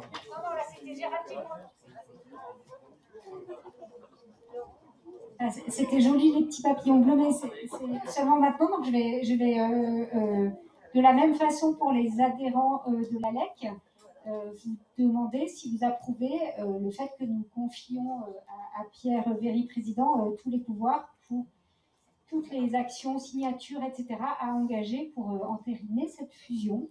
Donc, qui est contre? Qui s'abstient? Et qui est pour? Voilà, donc Pierre... Bien, donc on n'avait pas prévu de lever tous les petits papiers en même temps, ça aurait été joli, mais on n'a pas les... Alors, donc les deux assemblées générales extraordinaires sont terminées. Donc on souhaite longue et belle vie à la nouvelle AGEDEN, qui va ouvrir sa première assemblée générale ordinaire, qui devrait être courte, puisque on échappe au rapport moral du président, à la partie un peu financière et tout. Donc on va surtout parler un peu composition du CA. Mais avant de parler composition du CA, on va vous dire deux mots quand même sur le projet associatif et sur les chantiers qu'on a identifiés pour le futur CA, comme ça ceux qui s'engagent dans le CA, ils savent un peu à quoi ils s'engagent et quel va être le boulot, le travail à faire dans les mois à venir. Donc, je donne la parole à Étienne qui va nous dire un petit peu quelques mots sur le projet associatif. Merci. Donc en fait, bon, alors c'est de la redite hein, pour les adhérents de la GEDEN, mais par contre, pour les adhérents de la nouvelle association réunie, il nous a semblé important de vous présenter un peu ce projet associatif qui, par ailleurs, et je remercie l'équipe communication de la GEDEN qui, depuis quelque temps, nous fait des brochures, donc, y compris dans ce document que vous pourrez trouver à l'entrée. En fait, ce projet associatif, il a été revu en 2019 exactement, donc avec une idée de l'objet associatif que vous avez vu dans les statuts tout à l'heure, c'est un peu généraliste. Et donc, comment on l'organise et comment on met en œuvre cet objet associatif. Donc, on l'a finalement pas... on avait des logiques thématiques, des choses comme ça. On a beaucoup tourné en rond. Et aujourd'hui, ce qui apparaît, c'est ce schéma, en fait, où il y a le cœur de métier. C'est un petit peu canal historique. Donc, je salue les administrateurs qui sont là depuis longtemps à la GEDEN, mais qui ont suivi tout ça. C'est vraiment la partie énergie, développement des énergies renouvelables localement, développement après de la rénovation des bâtiments, etc. Donc c'est ça qui a fait connaître la GEDEN par sa capacité à accompagner des petits projets dans les communes, chez les particuliers, chez les agriculteurs, je me souviens au départ, notamment dans des contrats de développement durable un peu partout dans le centre Isère. On travaillait beaucoup projet par projet. Et puis voilà, et on a généralisé ça après sur des bâtiments publics avec les bailleurs sociaux. Le fait d'être en collaboration et en proximité avec l'ALEC, donc je salue Martine Esvin aussi qui a été avec nous au début de l'aventure ALEC AGEDEN, à la création de l'ALEC Association. eh bien, ça nous a vraiment permis, on va dire modestement, de montrer qu'on était capable de faire avancer les choses sur ces sujets-là en passant projet par projet, concrètement. Donc ce cœur de métier, effectivement, aujourd'hui, on parle de service public de la performance énergétique de l'habitat, donc on change d'échelle. Donc on passe à une généralisation, on sent qu'il y a une attente, la signature des 17 intercommunalités, la loi de transition énergétique de 2015 également, fait qu'aujourd'hui, ce n'est plus, on va dire, des actions de pionniers, mais c'est bien des actions générales à développer. Donc il ne s'agit pas de mettre de côté ce cœur de métier. En gros, ce cœur de métier, il correspond à ce que fait la SPL ALEC sur la métropole grenobloise. Donc, avec des différences, je sais que dans la salle, il y a des élus de Loisan, de Bièvre-Isère Communauté, du Massif du Vercors, du Grésivaudan. J'en oublie peut-être, désolé pour eux, mais enfin, en tout cas, c'est des échelles différentes. Ces territoires ont eu plus de temps parce que certains ont été issus de fusions de plus petites communautés de communes. Mais aujourd'hui, les plans climat sont en train de s'installer partout et donc on est sur cette généralisation. Donc voilà, donc on a ça comme objectif avec des questions derrière qu'on mettra comme chantier au conseil d'administration. Il y a beaucoup de réflexions à avoir. L'axe 2, c'était de se dire, c'est bien beau, on parle de transition énergétique, on se réclame du triptyque mégawatt, et on sent bien qu'il n'y a pas que le bâtiment dans la vie, mais pour autant, on ne va pas devenir des experts de tous les sujets. Pour autant, donc on s'est dit qu'il fallait qu'on ait au moins un discours, une capacité à faire passer des messages sur les autres thématiques de la transition énergétique, quitte à ce qui parfois peut être vu comme péjoratif, à être parfois le bouche-trou sur des territoires où il n'y a pas encore d'organismes qui sont présents, ou bien pour le citer, je salue André Mancio dans la salle et Aurélie Guillot qui travaille sur la mobilité à la GEDEN, parce qu'il y avait l'agence de mobilité du Nord-Isère qui a eu une aventure de quelques années, et on a pu finalement, grâce à la récupération des fonds, d'une partie des fonds associatifs, parce que cette agence de mobilité s'est arrêtée du choix des élus, on a pu continuer l'activité sur la mobilité, pas sur tous les sujets de la mobilité, mais sur celui de l'évolution des comportements. Et donc, comment on accompagne en particulier l'évolution des comportements, comment on le fait sur l'habitat, on peut le transférer sur la mobilité. Voilà, donc ça illustre un petit peu ça, et avec une idée que il y avait des choses comme ça à faire sur l'alimentation. Donc, par exemple, à un moment, on avait un défi climat dans nos assiettes qu'on essaye de faire repartir. Donc, à chaque fois, c'est en coopération avec des territoires, avec des établissements scolaires, etc., des maisons familiales rurales. Il y a beaucoup d'acteurs avec qui on peut travailler. Ça, c'est l'axe 2. L'axe 3, on en parle toujours, c'est la sobriété. Mais il y a une grosse confusion dans la société entre la sobriété et l'efficacité. Parce que la sobriété, c'est vraiment ce regard qu'on a sur nos propres besoins. Et est-ce qu'on a cette capacité à être plus raisonnable, tous? Parce que là, vous avez eu dans l'actualité récemment des débats sur les scénarios énergétiques. Et on voit bien que ce qui change tout, c'est si on ne regarde pas les besoins, comment on les fait évoluer éventuellement à la baisse en étant plus raisonnable. Après, il faudra beaucoup produire. Donc, on est quand même sur ce sujet-là de la sobriété. On a un rôle, à notre avis, à tous très important pour arriver à le rendre concret et à ce que ça soit attractif. La sobriété, c'est pas de la décroissance, c'est une manière de vivre qui rend plus heureux. Et donc, on est un petit peu dans cette idée-là. Et puis après, une fois qu'on a dit que c'est sur la sobriété, donc il y a des choses qui commencent. Et donc, notamment, il y a un guide à l'entrée qui est tout frais, tout chaud, qui a été fait sur le Nord-Isère grâce à un certain nombre de partenaires.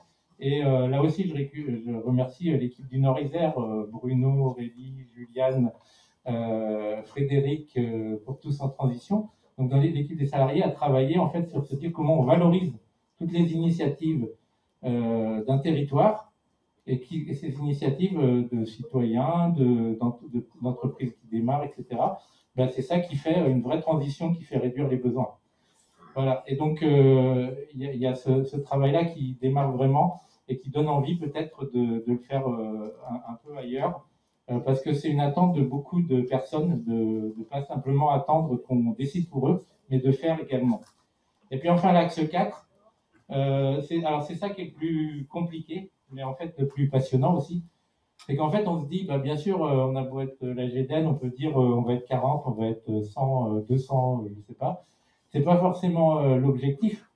On voit bien qu'avec les centrales villageoises, les sociétés coopératives qui se créent, il y a plein de citoyens qui sont engagés. Et donc, pendant longtemps, on a rêvé que les adhérents de la GDN, au lieu d'être là, vous êtes 70, et là, le quorum, je crois qu'on était à 45, il est au nord. Mais à un moment, on se disait, on va, avec notre sujet, c'est pas normal qu'on n'ait pas plus d'adhérents. Mais les adhérents, ils viennent pas forcément dans une structure départementale.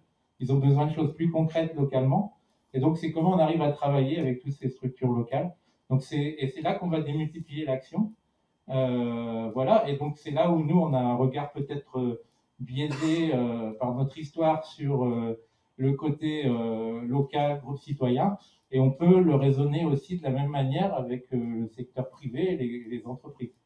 Et c'est là-dessus que, là, je finirai là-dessus, mais la fusion la fusion avec l'ALEC, elle apporte des évolutions, pas sur le cœur de métier, parce que ça, c'est le sujet de la SPL. Alors, s'il y a un point positif, c'est que comme on a ce groupement d'employeurs, et donc les salariés du groupe qui vont être mis à disposition de l'ex-association ALEC, qui travaillent aussi à la SPL, ça favorise aussi encore plus de liens dans les équipes. Mais là où il va y avoir vraiment des plus, c'est sur ces axes 2, 3 sur la sobriété et 4, où là tout est ouvert et peut-être avec une cible plus large que celle qu'on avait imaginée jusqu'à présent, avec quand même toujours ce souci, c'est qu'on ne garde pas des connaissances et des compétences pour nous, pour développer plus de prestations, mais on est toujours dans l'idée de se dire, pourquoi est-ce que c'est pas fait par l'autre, hein. On a un exemple en ce moment qui est assez révélateur, c'est que on fait beaucoup d'instructions de dossiers pour faciliter la vie de certaines intercommunalités qui mettent des primes, fonds Herbois, des choses de ce type ou des aides. C'est pas forcément le plus passionnant dans le métier, et pour autant on voit bien que c'est un service qui correspond à des besoins complémentaires par rapport aux conseils techniques qu'on apporte. Donc voilà, tous ces débats-là, il faudra sans doute les revoir avec le nouveau conseil d'administration. Je laisse la parole à Gérald pour proposer les principaux chantiers du nouveau CA. Alors avant de présenter un peu le nouveau CA et de passer au vote de ce nouveau CA, quels vont être les 3 chantiers importants des mois à venir pour le nouveau conseil d'administration? Donc le premier, ça va être de réussir la fusion. Ça, on y tient. On veut que cette fusion, ce soit une réussite. Donc que ça permette de développer le projet associatif de la GDN, qu'on arrive à atteindre de nouvelles cibles qu'on n'atteint pas actuellement. Donc l'ALEC nous apporte aussi dans la corbeille de la mariée ces nouvelles cibles en partie, hein, pas toutes, mais quelques-unes. Et l'idée, c'est de se développer dans ces directions-là, en direction de ces nouvelles cibles. Et puis trouver un nouvel équilibre avec la SPL ALEC. Donc ça, c'est quelque chose auquel on est aussi très attaché. Conserver ce travail avec la SPL ALEC, cette mutualisation qui s'est mise en place. C'est très important pour aussi tous les usagers d'avoir un guichet unique, de pouvoir continuer à porter la même parole et que l'habitant ne se pose pas la question de savoir s'il habite la métro ou le Grésivaudan ou le Voironnais ou la Bièvre ou d'autres territoires, à quel numéro il doit appeler pour avoir une information sur la transition énergétique et sur des travaux qu'il pourrait vouloir réaliser chez lui. Donc le guichet unique, moi, c'est quelque chose qui me tient vraiment à cœur et je crois que c'est vraiment très très important pour nos habitants. Donc voilà, c'est continuer à travailler là-dessus et puis continuer à faire évoluer cet équilibre qu'on a un peu trouvé avec la SPL. Et je sais que les salariés de la GDN comme ceux de la SPL sont attachés aussi à ce travail en commun SPL AGDN. Et puis au niveau de l'intégration des salariés de l'ex-ALEC, il y a aussi un enjeu pour réussir cette fusion, de bien intégrer ces salariés de l'ex-ALEC qui se sentent chez eux au sein de la GDN. Après, il faudra travailler aussi sur une meilleure organisation de la vie de l'association. Donc, on a vu qu'on était passé de 30 à 40 membres au niveau du CA, mais ça ne suffit pas pour mieux organiser la vie de l'association. Et ce qu'on va proposer, c'est la création de commissions. Alors, on va éviter d'en créer trop parce que on est de nombreux élus dans la salle, et on sait que les commissions, c'est très chronophage et que ce n'est pas forcément toujours hyper efficace. Donc, pour le moment, on a prévu d'en créer 2. Voilà, on évaluera leur fonctionnement. Donc, une qui nous semblait évidente, c'était une qui concerne les collectivités, parce que, bon, avec 14 membres au CA, 12, pardon, 12 au niveau du CA, merci. 12 au niveau du CA, on ne touche pas les 17 intercos. Et je pense que, et puis les communes aussi, on a de plus en plus de communes qui demandent à adhérer à la GDN. Donc l'idée, c'est d'avoir une commission collectivité qui permette de faire travailler ensemble les intercos, toutes les intercos de l'Isère et aussi les communes qui le souhaitent.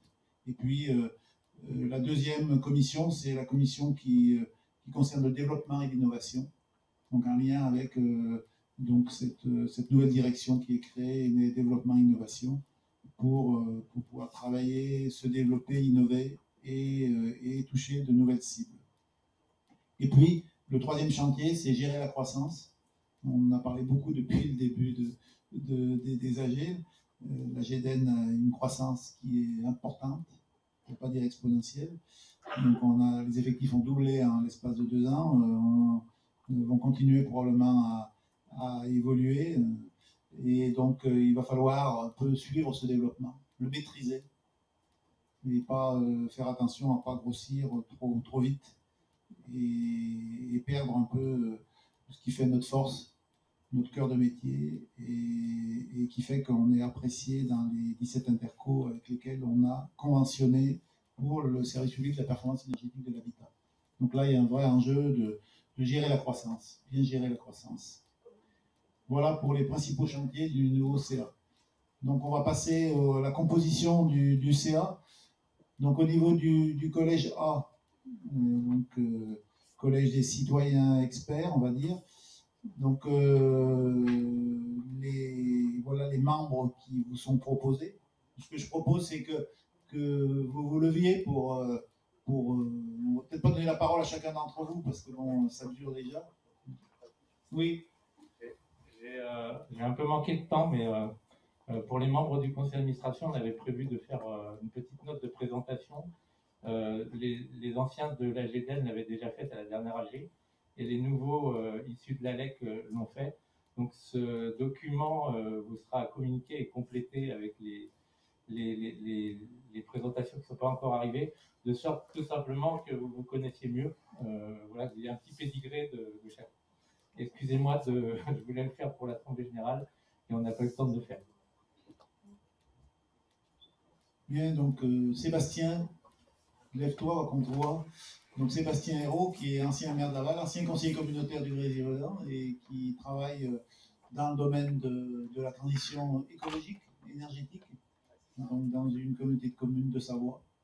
Voilà. Et donc, bienvenue parmi nous. Donc, Sébastien était mon maire préféré lors du mandat précédent. J'étais aussi conseiller communautaire.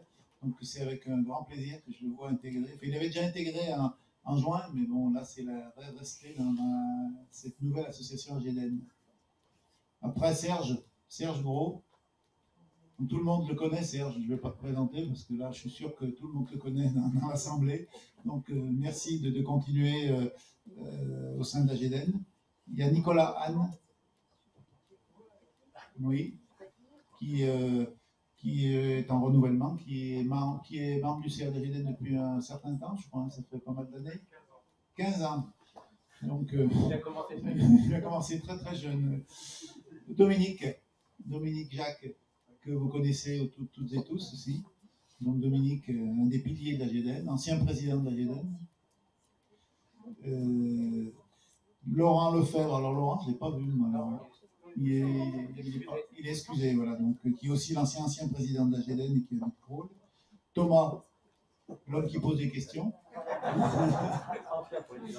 Bon, mais, voilà, quelqu'un qui est très très compétent et qui nous apporte énormément par sa connaissance du milieu et du scénario Négawatt, puisque c'est un des piliers du scénario Négawatt, qui a fait parler de lui ces dernières semaines. Enfin, et on espère que c'est pas fini maintenant.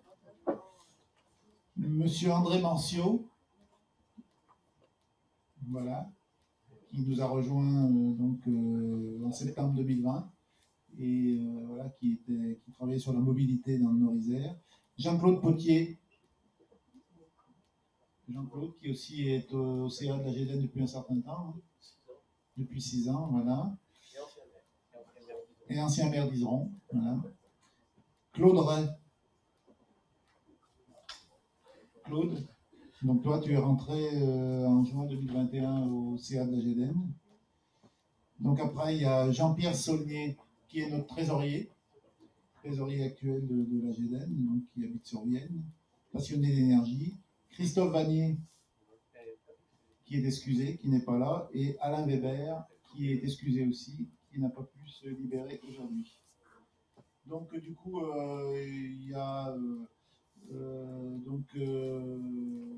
on est passé de 14 à 12 membres.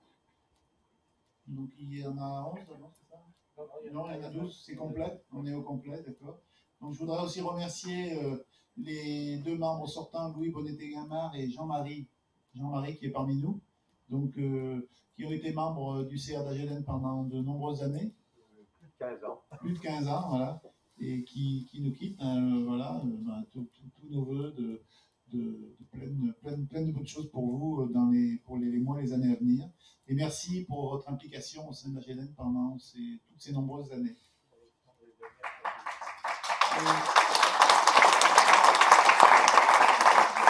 Et on a deux qui sont plus candidats aussi, donc Alexandre et Bréchet et Daniel Vautrin, qui donc se retirent aussi de ce collège A. Alors, Daniel qui est là, tu peux te lever, qui est membre du CA de la GEDEN depuis pas mal d'années aussi. Hein? Du siècle actuel. Ah, ça va, ça fait jamais que 21 ans là. Et voilà, et donc Étienne me dit qu'Alexandre Bréchet est entrepreneur, il n'est pas parmi nous. Hein, je ne l'ai pas vu moi non plus. Bon. Voilà, qui lui aussi nous quitte. Voilà pour la partie collège A. Sur le collège B, les collèges et collectivités, donc on a monsieur Daniel Vajda, qui est de la communauté de communes des Portes de l'Isère, donc on appelle la CAPI. Alors, je crois qu'il n'est pas parmi nous, il n'a pas pu venir. Donc il était déjà membre du CA de la GEDEN depuis juin 2021. Il y a Frédéric G1 des Balcons du Dauphiné, qui est le vice-président à l'environnement et à la transition écologique des Balcons du Dauphiné. Voilà. Et qui a fait l'effort de venir de très loin, parce que c'est vrai que ça fait de la route hein, pour venir des Balcons du Dauphiné. Donc merci pour cet effort. Et donc tu as intégré le CA de la GEDEN en juin 2021. Donc et tu continues l'aventure. Donc Gérald Giraud, je ne présente pas plus. Donc Marine Sylvestre, qui est élue à Vienne et qui est du territoire des énergies 38 à TE38 et qui est vice-président de TE38, délégué donc à l'économie circulaire à Vienne, Condrieu, donc agglomération, et qui est donc au CA depuis juin 2021. On a Denis Delage, qui est de la communauté de communes de Loisan. Alors, c'est pas de chance, il vient de partir. Non. Il vient juste de partir. Il ne pouvait pas rester très très longtemps. On en a plusieurs qui sont partis et qui avaient des contraintes en fin de journée. Donc, qui est élu à UES en Oisan et qui est renouvelé aussi, donc, qui était élu déjà en juin, qui était déjà au CA de la GEDEN en juin 2021. Donc, on avait mis monsieur Pierre Veik. Oui, Pierre, donc du coup, qui a choisi un peu qui restera membre de la GEDEN, mais qui ne sera plus au CA. Voilà. Donc, merci Pierre quand même pour ces quelques mois passés parmi nous. Donc après, il y a Vincent Criqui, qui est donc le vice-président au département, qui est aussi vice-président à la CAPI et qui est maire de Bourgoin-Jallieu. Donc il doit être vice-président à la transition écologique au département, si je ne me trompe pas. Donc on a rencontré il y a quelques semaines et qui donc a été désigné par le département pour représenter le CD38 au sein de la GEDEN, qui est là depuis juin 2020, enfin depuis son élection. Donc après, on a deux qui viennent de la LEC. Donc il y a Pierre, qui va représenter la métro, donc la métropole, donc, qui est vice-président à la transition énergétique et au plan climat. C'est ça ton titre exact, PCAET de la métropole, qui est aussi maire de Giers, donc on est voisins, et qui est l'ex-président de l'ALEC, donc qui est une nouvelle candidature et qui rentre donc au collège B en tant que représentant de GAM. Et puis on a Madame Monsieur Dominique Escaron du PNR de Chartreuse. Donc président du PNR Chartreuse, maire du Sapin Chartreuse, donc il y a une nouvelle candidature. Est-ce qu'il n'est pas là? Non. Donc c'est super d'avoir un président de PNR. Donc on est très très content au sein de la GEDEN d'avoir le président du PNR de Chartreuse. Après on a Madame Evelyne Collet, qui est une nouvelle candidature, voilà, qui est donc de Bièvre-Isère Communauté, qui est la vice-présidente à la transition écologique, aux mobilités et à l'environnement de Bièvre-Isère Communauté et qui est aussi maire de la Forteresse. Très belle petite commune de la Bièvre. Donc, merci d'intégrer le CA de la GEDEN. Madame après, il y a Philippe. Il est temps que ça se termine. Donc, mon ami Philippe Lorimier, qui est donc le vice-président de CIE Environnement, Énergie, Innovation du Grésivaudan. Donc le maire de Crolles, bien connu parce que c'est aussi le maire de Crolles, donc qui est une nouvelle candidature et qui aussi intègre donc le CA de la GEDEN dans le collège des collectivités. Donc là, par contre, il nous reste un peu de place. Donc s'il y a éventuellement des élus dans la salle, un élu qui veut rentrer ou deux, sinon on le proposera lors d'une prochaine AG. Mais s'il y a des volontaires, n'hésitez pas, il y a encore 2 places, je pense, c'est ça, au niveau du... Pas de volontaires? Donc on verra la prochaine AG, l'AG ordinaire habituelle qui a lieu en juin. Non mais une femme, ça serait bien. Ouais, ça serait bien, tout à fait. C'est pour ça que j'ai... Avoir 2 femmes, ça serait bien, ouais, tout à fait. Mais il y a Madame Collet, quand même, qui se sauve l'honneur des dames. Donc, Marilyn Sylvestre aussi, Marilyn Sylvestre qui n'est pas là aussi. Ah. En termes de type de réunion, pour savoir un peu le travail qui s'engage pour un groupe professionnel, je serais intéressée. Cécile Bennec, à Saint-Martin-Villou. On va te donner le micro.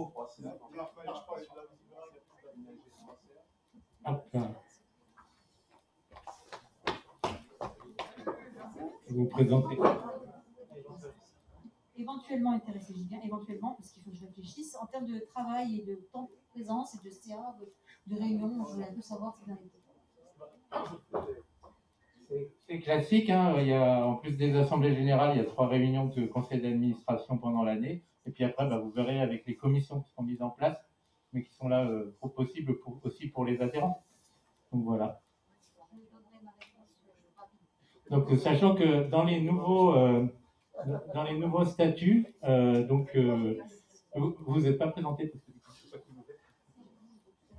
Cécile Bennec, je suis nouvelle élue à Saint-Martin-Villou et en ce moment à la SP ALEC, présidente de la partie, comment dire, non, je suis un peu fatiguée ce soir, excusez-moi, la représentation des communes. D'accord. Voilà. Je travaille dans le domaine de l'énergie et des transitions, dans le cadre du SCOT, donc c'est des sujets que je connais bien. Merci. C'est un profil idéal. Oui. Oui, allez.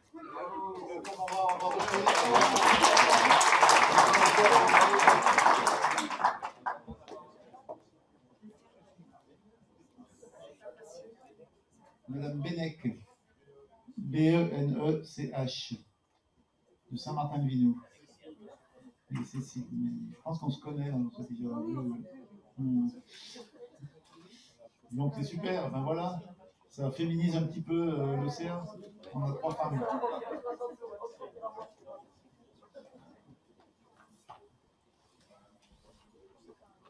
Donc après le collège C, donc, les membres du collège C, on va attendre que Christine nous remette.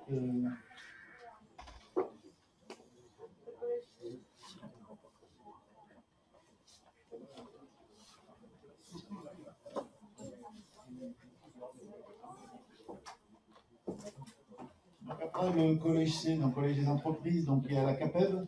Donc c'est Thierry Couzard, qu'on connaît très bien, et qui est très actif au sein du conseil d'administration de la GEDEN. Donc c'est toujours Thierry qui reste au sein du CA. Il y a un représentant de la CAPEB, je crois, dans la salle. Oui, monsieur. C'est Thierry qui reste le titulaire du... D'accord. Ok, donc c'est bien lui. Après, il y a Pierre. Donc, Pierre qui aussi est très actif et qui véhicule une belle image de la GEDEN. Tiers de confiance, n'est-ce pas? Il m'a appris un terme, tiers de confiance, qu'il aime bien, donc je le reprends souvent. La GEDEN est un tiers de confiance, c'est ça?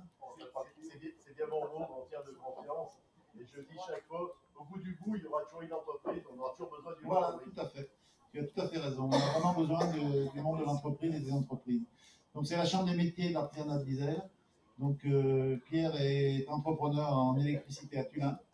Et donc il est partant pour renouveler son bail au sein de la GEDEN. Et après, on a trois entrées qui viennent de l'ALEC. Donc Madame... Non, mais je voulais dire Madame Evra, Pauline. J'essaie de me rattraper. Donc, qui vient de GRDF, qui est directrice territoriale. Après, on a Audrey Poggia, qui n'est pas là ce soir, qui vient de la Fédération française du bâtiment, qui est présidente des jeunes entrepreneurs de l'Isère. Et Patricia Mella, elle n'est pas là. D'Enedis, donc qui est directrice territoriale et régionale d'Enedis. Voilà pour le collège C. Et pour le collège D, donc le collège des associations et autres organismes. Donc on a donc l'abscisse des bailleurs sociaux, on a Jérôme Lair. Il n'est pas là, je ne l'ai pas vu Jérôme. Il a donné un pouvoir. Qui était membre du CA de l'ALEC, qui du coup était à la fois au CA de la GEDEN et au CA de l'ALEC. Là, on a Monique Ruel, qui est de Solia, oui, qui est là, Monique. Merci d'être venue ce soir. J'ai eu peur pour les 12 ans. Après, on a Laura Kirani, donc je l'ai vue, Laura du CAUE, voilà, qui est arrivée tout à l'heure.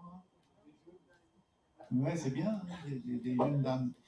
Dominique Cheblin de la SPLALEC, donc élu à Evans, commune aussi voisine de Saint-Martin-de-Riège. Jacques Schmitt, de l'Université Grenoble-Alpes, donc l'UGA, qui est donc directeur de développement des projets immobiliers à l'Université Grenoble-Alpes. Et puis Serge Noconi, président d'Aura 2E, donc qui nous rejoint parce qu'il n'était pas au CA de la GEDEN. Maintenant, il rejoint du coup le CA de la GEDEN. Il est ex-trésorier de l'ALEC. Voilà. Donc c'est lui qu'on doit remercier pour sa bonne gestion et pour le fait que la corbeille de la mairie est bien remplie. Merci Serge. Et qui fait un super travail aussi à Aura 2E. Donc bravo pour cet investissement au service de la transition énergétique à l'échelle de notre grande région Auvergne-Rhône-Alpes. C'est pas un petit travail. Voilà pour les collèges qu'on vous propose pour la nouvelle AGEDEN. Est-ce qu'il y a des remarques? On va mettre aux voix. Il n'y a pas de remarques, pas de questions. Donc on met aux voix. Une vente,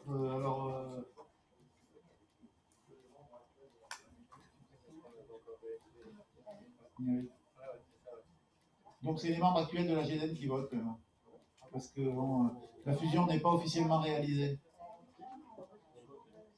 Mais bon, c'est dommage, on aurait pu avoir pour une fois les deux couleurs affichées. Alors, qui est contre? Qui s'abstient? Et donc qui est pour? Donc c'est adopté à l'unanimité, merci. Bravo. Bravo. Donc, longue et belle vie à ce nouveau conseil d'administration de la GEDEN, et avec tout le travail qu'il y a. Donc, est-ce qu'on a terminé là? Ah oui, il y a donc la date du prochain conseil d'administration, c'est le 17 décembre 2021, où il y aura donc l'élection du bureau. et la désignation des représentants dans les structures auxquelles adhère la GEDEN. Et en même temps, on en profitera pour présenter un peu un prévisionnel 2022, parce qu'on aura avancé sur l'aspect financier pour 2022 au niveau de la GEDEN. Donc, on vous donne rendez-vous le 17 décembre. On essaiera de faire peut-être un mix présentiel, distanciel, parce que je sais qu'il y a quelques membres du CA qui préfèrent être un peu en distanciel pour éviter des déplacements pas toujours très rentables, on va dire. Donc, on verra comment on peut faire. Mais même si pour le premier CA, ça serait pas mal qu'on puisse se retrouver tous pour faire connaissance un peu. Donc, on verra en fonction de la situation sanitaire, ce qui est possible de faire le 17 décembre. À quelle heure? Alors, on va midi. Entre midi et 2. Ah, très bien. Et si vous venez à la GEDEN, on vous offre un plat de repas de qualité, des produits locaux, des produits des circuits courts, bio, je sais pas, mais circuits courts et produits locaux. Bio aussi. Bon, alors, le directeur a dit bio. Oui, Laura. Par rapport, on n'est pas 40 en fait. Ce qui veut dire que le CA va pendant un an poser des membres. Oui. On n'est pas au complet en fait au niveau du CA puisqu'on devrait être 40 maximum. Voilà. Donc pendant un an, en tout cas, ce sont 6 membres, en espérant que d'ici un an, dans la prochaine AG, puisque la prochaine AG, elle est dans... Ouais. Il y avait par exemple, j'ai cité quand même un membre qu'on a approché, mais qui était dans une situation un peu compliquée parce que c'était des élections. Là, c'est la Chambre de commerce et d'industrie du Nord-Isère qui est intéressé a priori pour rentrer dans le CA, mais il ne pouvait pas dans le calendrier actuel. Donc voilà, c'est ce type d'acteurs qu'on n'a pas encore rapproché. On a eu par le passé la Chambre d'agriculture. Donc sur tous les sujets dont on parle, ça reste quand même intéressant. Et même chose, ça nous semble important. Non pas que les adhérents entreprises spécifiques individuelles, mais par rapport à l'ouverture sur les autres thématiques. Donc c'est ces contacts-là qui sont à travailler également. Et peut-être qu'il y en aura d'autres qui se présenteront. Et puis après, effectivement, il y aura cette question de travail en commission, parce que c'était bien cette histoire de passer de 60 à 40. On aurait pu être très très nombreux, donc il se passe au CA un certain nombre de choses, mais il faudra qu'on élargisse. Oui, en fait, comme l'a dit Étienne, 40 c'est un max, hein, donc il n'y a absolument aucune obligation d'être à 40. Donc, c'est un problème d'équilibre aussi. Oui. Donc, bon, bah, alors, il y a d'autres questions. Est-ce que vous avez d'autres questions? Oui, monsieur le président, on aura 2 heures.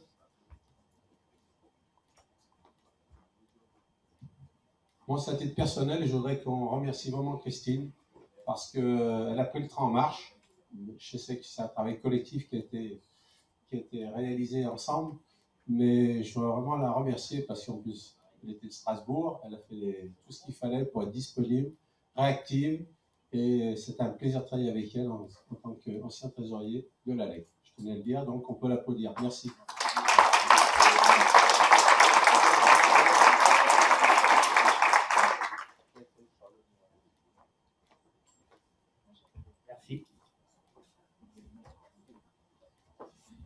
Merci, oui, tu m'as devancé parce que j'allais justement remercier Christine.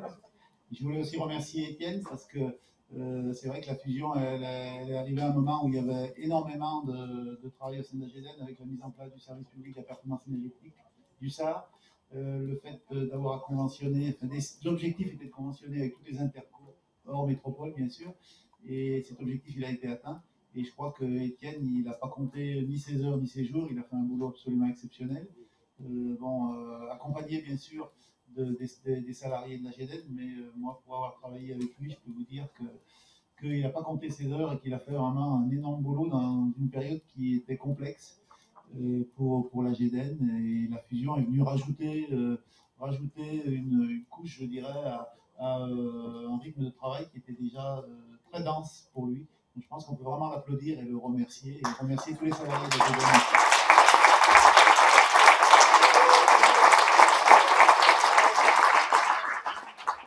Oui, ben merci Christine, hein, je te remercie aussi. J'espère que tu penseras à nous de temps en temps, quand tu entendras parler de transition énergétique. Si tu passes à Grenoble, tu es toujours la bienvenue, nous faire un petit coup. Voilà, donc je crois que tu veux dire un mot de remerciement aussi, Pierre. Bah oui.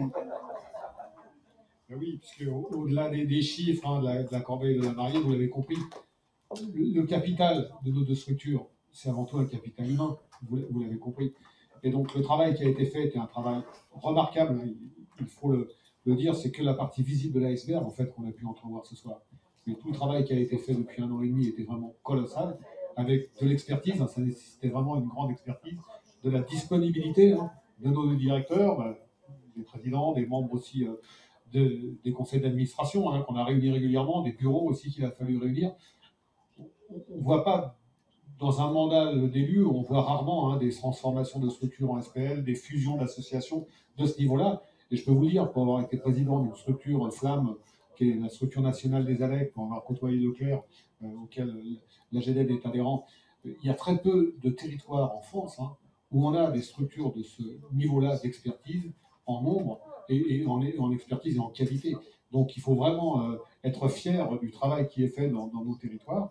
Eh bien, on reste des pionniers hein, en France, et c'est bien comme cela qu'il faut continuer à œuvrer. Et moi, je suis très heureux d'avoir pu faire ce bout de chemin avec vous, mesdames et messieurs, et c'est vraiment un travail remarquable qui vient d'être réalisé. Donc, merci à toutes et à tous.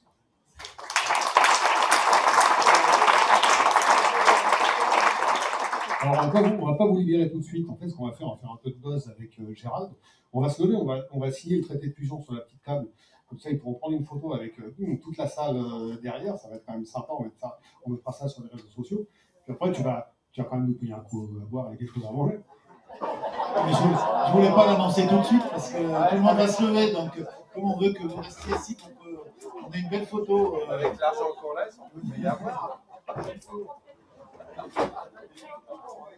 Et encore merci à vous de vous être libérés ce soir pour cette longue soirée et surtout dans les circonstances actuelles qui ne sont pas faciles. C'est vraiment super d'avoir autant de monde ce soir. Merci beaucoup à vous.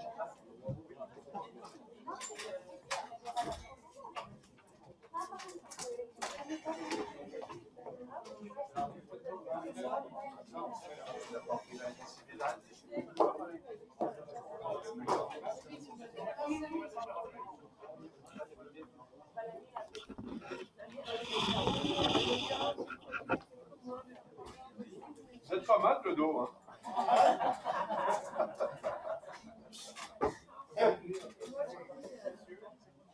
Il vaut mieux que ce soit de dos. Il y a un moment donné. J'ai pas de stylo.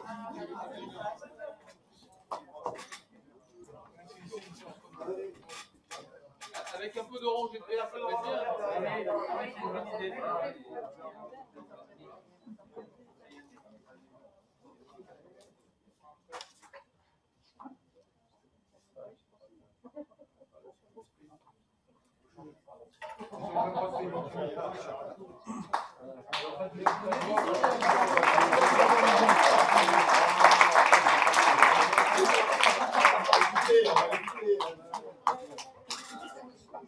Et puis un grand merci quand même à nos deux présidents parce qu'ils comprennent vachement vite des trucs super compliqués. Ça, c'est pas sûr. Hein.